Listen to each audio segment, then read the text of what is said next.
Good afternoon. आज हम हिमाचल जी के कुछ इंपॉर्टेंट क्वेश्चन करेंगे। ये क्वेश्चन हमने नदियों से लिए हैं। कुछ इंपॉर्टेंट नदियाँ हिमाचल की और उनकी सहायक नदियों के बारे में आज हम डिस्कस करेंगे। सबसे पहले हम थोड़ी सी थ्योरी करेंगे। नदियों से मैक्सिमम यही पूछा जाता है कि उनकी सहायक नदियाँ कौन सी हैं, या फिर नदियों का उद्गम स्थल यानी कि नदियाँ कहाँ से निकलती हैं। सहायक नदियाँ यानी कि ट्रिब्यूटरीज, तो उनकी ट्रिब्यूटरी कौन सी हैं, नदियाँ कहाँ से निकलती है, और इनका जो प्राचीन नाम था, ओल्ड नेम था, एंशिएंट नेम था, वो क्या था। तो इस तरह से क्वेश्चन पूछे जाते हैं। आगे हम इनके एमसीक्यू भी करेंगे, लेकिन फ़िलहाल अभी तो हम थोड़ा सा इनके बारे में डिस्कस कर लेते हैं। हिमाचल प्रदेश में 5 मुख्य नदियाँ बहती हैं, और ये मुख्य नदियाँ कौन सी हैं? सतलुज, चिनाब, रावी, ब्यास और यमुना, ये 5 मुख्य नदियाँ हैं। अब इनके प्राचीन नाम की बात कर लेते हैं। तो सतलुज का जो वैदिक नाम है वो सुतोद्री है। ब्यास का जो वैदिक नाम है वो अर्जिक्या है, और संस्कृत नाम ब्यास का विपाशा है। रावी का वैदिक नाम पुरुषानी है, संस्कृत नाम रावी का इरावती है, और चिनाब का वैदिक नाम अश्कनी है। अब बात करें यमुना के वैदिक नाम की, तो यमुना का वैदिक नाम क्या है? यमुना का वैदिक नाम कालिंदी है। अब सहायक नदियों के बारे में जान लेते हैं। वैदिक नाम और सहायक नाम, ये काफ़ी इंपॉर्टेंट टॉपिक है, और यहाँ से क्वेश्चन बनते हैं। सहायक नदियाँ और वैदिक नाम, ये काफ़ी इंपॉर्टेंट है। तो अब बात करते हैं सहायक नदियों के बारे में। सतलुज की सहायक नदियाँ कौन सी है? बसपा और स्पीति सतलुज की सहायक नदियाँ हैं। रावी की भांदल, तंतकीरी, सियूल, साल, बूढ़ी, बलजेड़ी, चिचिंद, ये रावी की सहायक नदियां हैं। और छतरानी भी इसकी सहायक नदी है, इसको भी आप याद रखिएगा। छतरानी भी इसकी सहायक नदी है। चिनाब की कौन सी सहायक नदियां हैं? चिनाब की चंद्रा और भागा चिनाब की सहायक नदियां हैं। ब्यास की सहायक नदियों की बात करें, बनेर, बाणगंगा, लूनी, पार्वती, सैंज, तीर्थन, उहुल और हारला, ये ब्यास की सहायक नदियां हैं। हारला को भी आप याद रखिएगा, हारला ये भी ब्यास की सहायक नदी है। यमुना की सहायक नदियों की बात करें तो गिरी, टॉन्स, पब्बर, आंध्रा, ये यमुना की सहायक नदियां हैं। गिरी, टॉन्स, पब्बर और आंध्रा। अब बात करते हैं उद्गम स्थल, यानी कि नदियां ये कहाँ से निकलती हैं। सतलुज जो हो मानसरोवर झील, रक्सताल, तिब्बत से निकलती है। चिनाब की बात करें, चिनाब चंद्रा व भागा नदियों के संगम तांडी, लाहौल स्पीति के बारालाचा दर्रे से निकलती है। तो बारालाचा दर्रे के समीप तांडी में लाहौल स्पीति से चिनाब नदी निकलती है, ये इसके बारे में आप याद रखिएगा। ब्यास की बात करें, ब्यास नदी रोहतांग दर्रे से निकलती है। रावी जो है वो बड़ा बंगाल कांगड़ा से निकलती है। यमुना की बात करें, यमुना कहाँ से? यमुना कालिंदी पर्वत यमुनोत्री से निकलती है। अब बात करते हैं लंबाई की। नदियों की लंबाई कितनी है जो हिमाचल प्रदेश में मुख्य रूप से बहती हैं? कुल लंबाई की बात करें अब सतलुज की, तो सतलुज की कुल लंबाई है 1448 मीटर सतलुज की कुल लंबाई है। लेकिन हिमाचल प्रदेश में जो इसका प्रवाह क्षेत्र है वो 320 किलोमीटर ही है। 320 किलोमीटर सतलुज हिमाचल में बहती है, और कुल लंबाई इसकी 1448 किलोमीटर है। यमुना की कुल लंबाई कितनी है? यमुना की कुल लंबाई 1525 किलोमीटर है। और सतलुज की कितनी बताई मैंने आपको? सतलुज की 1448 किलोमीटर है, और यमुना की जो है वो 1525 किलोमीटर है। और यमुना हिमाचल प्रदेश में कितना, इसका सबसे कम प्रवाह यमुना का ही है हिमाचल प्रदेश में। अब बात करते हैं चिनाब की। तो चिनाब की कुल लंबाई 1200, चिनाब की जो कुल लंबाई है वो 1200 किलोमीटर है, और हिमाचल प्रदेश में चिनाब 122 किलोमीटर ही बहती है, और जल घनत्व के हिसाब से हिमाचल प्रदेश की सबसे बड़ी नदी है। उस तरह से रावी की बात करें, रावी की कुल लंबाई कितनी है? रावी की कुल लंबाई है 720 किलोमीटर, और हिमाचल प्रदेश में रावी 158 किलोमीटर बहती है हिमाचल प्रदेश में। तो ये सब आपको याद रखना है।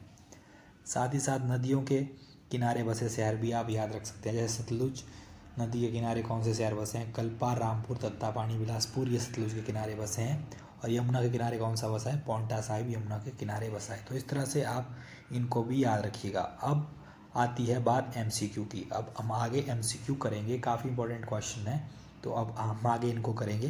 पहला क्वेश्चन है, रावी नदी किस स्थान पर हिमाचल प्रदेश के चंबा जिले को छोड़ती है? ऑप्शन ए है साहो, बी छतराड़ी या छतबाड़ी, सी साल, डी खैरी। तो रावी किस स्थान पर हिमाचल प्रदेश के चंबा जिले को छोड़ती है? किस स्थान पर छोड़ती है रावी? रावी चंबा जिले को छोड़ती है खैरी पर। ऑप्शन डी इसका राइट आंसर हो जाएगा, खैरी पर रावी चंबा जिले को छोड़ती है। नेक्स्ट क्वेश्चन देखिए, तीर्थन और बाथर जल धाराएं किस नदी की सहायक हैं? ऑप्शन ए है सतलुज, बी चिनाब, सी ब्यास, डी यमुना। तो तीर्थन और बाथर जल धाराएं किस नदी की सहायक हैं? ये ब्यास की सहायक हैं। ऑप्शन सी इसका राइट आंसर हो जाएगा, ब्यास की सहायक हैं। निम्न में से कौन सी यमुना नदी की सहायक नहीं है? Option A Tons, B Jalal, C Pabbar, D Roppa. तो इनमें से कौन सी यमुना की सहायक नहीं है? तो रोप्पा यमुना की सहायक नहीं है। ऑप्शन डी इसका राइट आंसर हो जाएगा, रोप्पा यमुना की सहायक नहीं है। हिमाचल प्रदेश के मंडी जिले में ब्यास नदी किस स्थान के पास प्रवेश करती है? Option A Bajaura, B Pandoh, C Sandol, D इनमें से कोई नहीं। हिमाचल प्रदेश के मंडी जिले में ब्यास नदी किस स्थान के पास से प्रवेश करती है? तो ये कहाँ के पास से प्रवेश करती है? ये प्रवेश करती है आपके बजौरा के पास से प्रवेश करती है। नेक्स्ट क्वेश्चन देखिए, केशांग और केरांग जल धाराएं हिमाचल प्रदेश के किस जिले में है? Option A Chamba, B Kullu, C Kinnaur, D Lahaul Spiti. तो केशांग और केरांग जल धाराएं हिमाचल प्रदेश के किस जिले में है? ये है किन्नौर जिले में। ऑप्शन सी इसका राइट आंसर हो जाएगा। चंद्रभागा किस स्थान पर हिमाचल प्रदेश के चंबा जिले को छोड़ती है? तो चंद्रभागा किस स्थान पर हिमाचल प्रदेश के चंबा जिले को छोड़ती है? ऑप्शन ए है साहो, बी श्यूल, बी शाल, सी श्यूल और डी क्या है? डी संसारी नाला। तो चंद्रभागा संसारी नाला में चंबा जिले को छोड़ती है। कहाँ पे? संसारी नाला में चंबा जिले को छोड़ती है। नेक्स्ट क्वेश्चन देखिए, हिमाचल प्रदेश के सिरमौर जिले में जलाल नदी के किनारे कौन सी आबादी वास करती है? Option A Paura, B Tiuni, C Bagthan, D Minas. तो हिमाचल प्रदेश के सिरमौर जिले में जलाल नदी के किनारे जो है वो बागथन आबादी आवास करती है। ऑप्शन सी इसका राइट आंसर हो जाएगा, बागथन आबादी वास करती है। शिमला जिले का एक गांव चिड़गांव 1997 में किस नदी में बह गया था? तो शिमला जिले का चिड़गांव किस नदी में बह गया था? ऑप्शन ए है पब्बर, बी आंध्रा, सी बसपा, डी नोगली। तो कहाँ किस नदी में बह गया था? ये आंध्रा नदी में बह गया था। ऑप्शन बी इसका राइट आंसर होगा। धानवी खड्ड जो है वो किसकी सहायक है? ऑप्शन ए है ब्यास, बी सतलुज, सी रावी, डी यमुना। तो धानवी खड्ड किसकी सहायक है? धानवी खड्ड सतलुज की सहायक है। ऑप्शन बी इसका राइट आंसर हो जाएगा, सतलुज की सहायक है। स्वां खड्ड पर निम्नलिखित में से कौन सा पुल है? ऑप्शन ए है राख पुल, बी सतौन पुल, सी जलेड़ा पुल, डी डेरा गोपीपुर पुल। तो स्वां खड्ड पर कौन सा पुल है? जलेड़ा पुल जो है वो स्वां खड्ड पर बना है। ऑप्शन सी इसका राइट आंसर हो जाएगा, जलेड़ा पुल। बूढ़िल और बलजेड़ी किसकी सहायक नदियां हैं? Option A Ravi, B Yamuna, C Beas, D Chenab. तो बूढ़िल और बलजेड़ी किसकी सहायक नदियां हैं? रावी की सहायक नदियां हैं। ऑप्शन ए इसका राइट आंसर हो जाएगा, रावी की सहायक नदियां हैं। सतलुज नदी पर ज्यूरी पुल का निर्माण किस वर्ष किया गया? ऑप्शन ए है 1887 में, बी 1903 में, सी 1889 में, डी 1913 में। सतलुज नदी पर ज्यूरी पुल का निर्माण जो है वो कब किया गया? 1889 में किया गया। ऑप्शन सी इसका राइट आंसर हो जाएगा, 1889 में। निम्नलिखित में से कौन सी रावी की सहायक नदी नहीं है? ऑप्शन ए है छतरानी, बी साल, सी पद्दर, डी बलजेड़ी। तो इनमें से कौन सी रावी की सहायक नदी नहीं है? तो पद्दर जो है वो रावी की सहायक नदी नहीं है। ऑप्शन सी इसका राइट आंसर हो जाएगा, पद्दर रावी की सहायक नदी नहीं है। निम्नलिखित में से कौन सा पुल ब्यास नदी पर है? ऑप्शन ए है, कौन सा पुल जो है वो ब्यास नदी पर है? ऑप्शन ए है बांगतू, बी लुहारी, सी झलेड़ा, डी पंडोह। तो कौन सा पुल ब्यास नदी पर है? पंडोह पुल जो है वो ब्यास नदी पर है। ऑप्शन डी इसका राइट आंसर हो जाएगा। बाणगंगा नदी किस पर्वत श्रृंखला में बहती है? Option A Sikandradhar, B Churdhar, C Dhauladhar, D Kotdhar. तो बाणगंगा नदी किस पर्वत श्रृंखला में बहती है? धौलाधार पर्वत श्रृंखला में बहती है। ऑप्शन सी इसका राइट आंसर हो जाएगा। कौन सी नदी सिरमौर को जौनसार से अलग करती है? तो सिरमौर को जौनसार से कौन सी नदी अलग करती है? ऑप्शन ए है टॉन्स, बी जलाल, सी गिरी। तो टॉन्स नदी जो है सिरमौर को जौनसार से अलग करती है। ऑप्शन ए इसका राइट आंसर हो जाएगा, टॉन्स नदी। मालाहट खड, गरनी खड और हुमखड किस नदी की सहायक नदियां हैं? Option A Beas, B Giri, C Swan, D Pabbar. तो स्वान, मालाहट खड, गरनी खड और हुमखड किसकी सहायक नदियां हैं? ये हैं स्वान की सहायक नदियां। ऑप्शन सी इसका राइट आंसर हो जाएगा, स्वान की सहायक नदियां हैं। भागा नदी का उद्गम किस झील से होता है? ऑप्शन ए है चंद्रताल, बी सूरजताल, सी कालेसर, डी नाको। तो भागा नदी का उद्गम कहाँ से होता है? आप सबको पता ही है, सूरजताल से। सूरजताल झील से भागा नदी का उद्गम होता है। और सूरजताल कहाँ है? ये लाहौल स्पीति में स्थित है। कौन सी नदी यमुना की सहायक नदी नहीं है? ऑप्शन ए है जलाल, बी आंध्रा, सी असनी। सी असनी और डी कौन सा है? डी बसपा। तो कौन सी नदी यमुना की सहायक नदी नहीं है? तो बसपा यमुना की सहायक नदी नहीं है। बसपा यमुना की सहायक नदी नहीं है। ऑप्शन डी इसका राइट आंसर हो जाएगा, क्योंकि ये किसकी सहायक नदी है? ये सतलुज की सहायक नदी है। निम्नलिखित जलधाराओं में से कौन सी जलधारा स्पीति की सहायक है? Option A Tegpo, B Spin, C Patsari, D Fojal. तो कौन सी इनमें से निम्नलिखित जलधाराओं में से कौन सी जलधारा स्पीति नदी की सहायक है? तो स्पीति नदी की सहायक है तेगपो। ऑप्शन ए इसका राइट आंसर हो जाएगा, तेगपो स्पीति की सहायक है। स्थानीय लोग हिमाचल प्रदेश की किस नदी को दुख का दरिया कहते हैं? ऑप्शन ए स्यूल, बी बनेर, सी उहुल, डी स्वां। तो स्वां नदी को स्थानीय लोग दुख का दरिया कहते हैं। ऑप्शन डी इसका राइट आंसर हो जाएगा। ब्यास नदी धौलाधार पर्वत श्रृंखला को किस स्थान पर काटती है?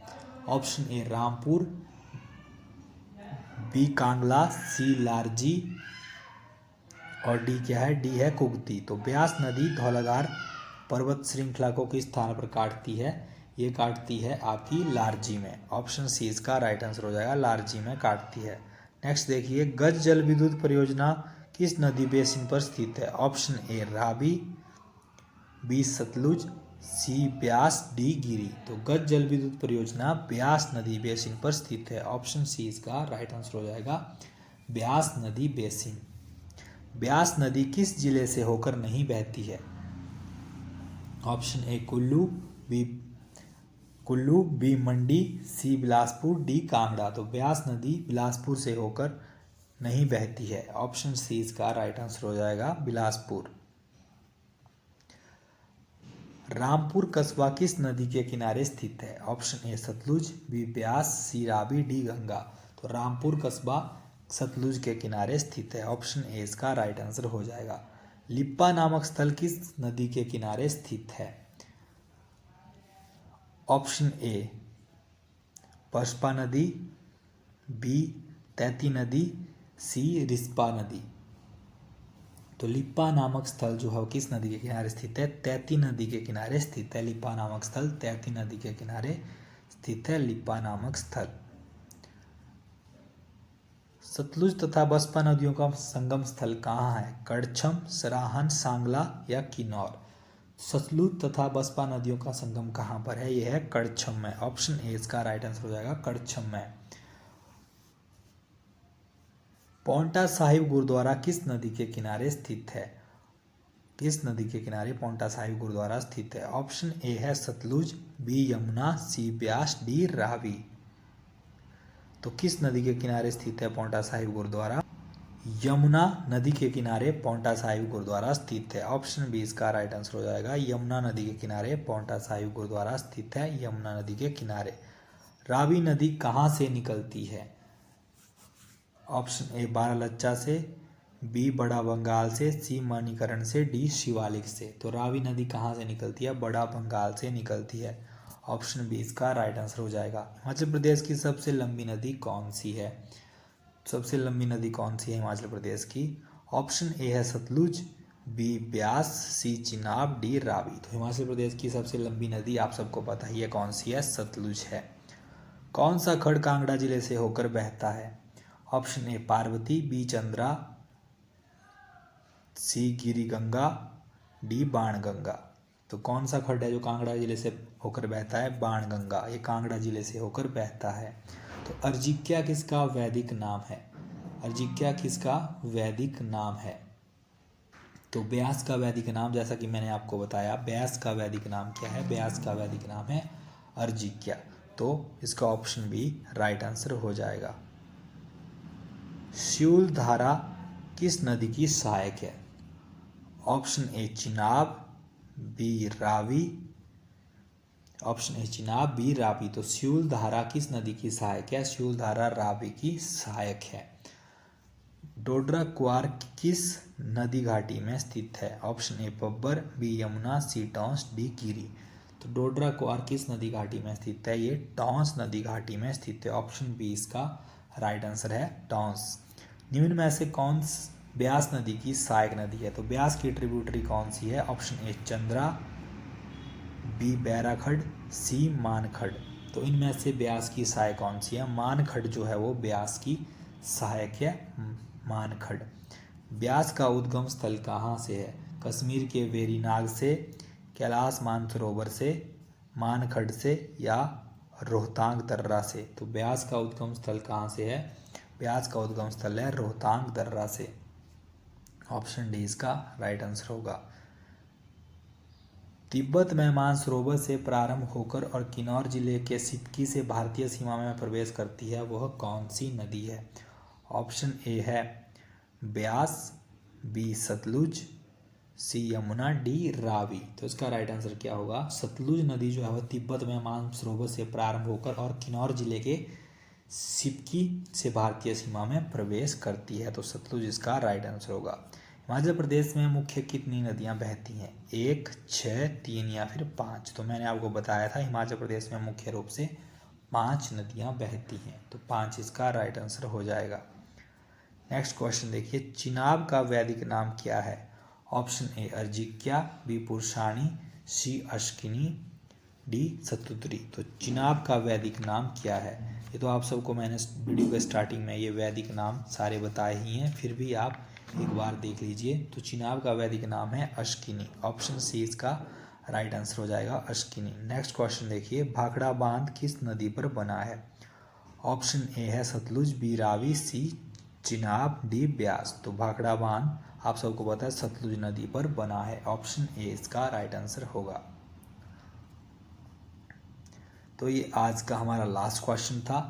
हमने लगभग 40 MCQ क्वेश्चन किए और बाकी जो हमने डिटेल में डिस्कस करना था, वो जो इम्पोर्टेंट था वो भी हमने डिस्कस कर लिया है। तो अगर वीडियो अच्छी लगे तो लाइक ज़रूर करें और चैनल को सब्सक्राइब करना ना भूलें। साथ ही साथ आप हमें फेसबुक पर भी लाइक कर सकते हैं। फेसबुक पेज का लिंक डिस्क्रिप्शन में दिया हुआ है। साथ ही साथ हमें इंस्टाग्राम पर भी फॉलो करना ना भूलें। साथ ही साथ हमारा टेलीग्राम चैनल पर भी हमें ज्वाइन करें और व्हाट्सएप ग्रुप में अगर ज्वाइन करना चाहते हैं तो आप हमें मैसेज कर सकते हैं टेलीग्राम पर, या फिर आप हमें इंस्टाग्राम पर मैसेज कर सकते हैं। आपको व्हाट्सएप चैनल का लिंक वहाँ पर दे दिया जाएगा। व्हाट्सएप चैनल पर आपको सारी PDF, न्यूज़, GK हर चीज़ प्रोवाइड की जाती है। तो आज के लिए इतना ही, धन्यवाद।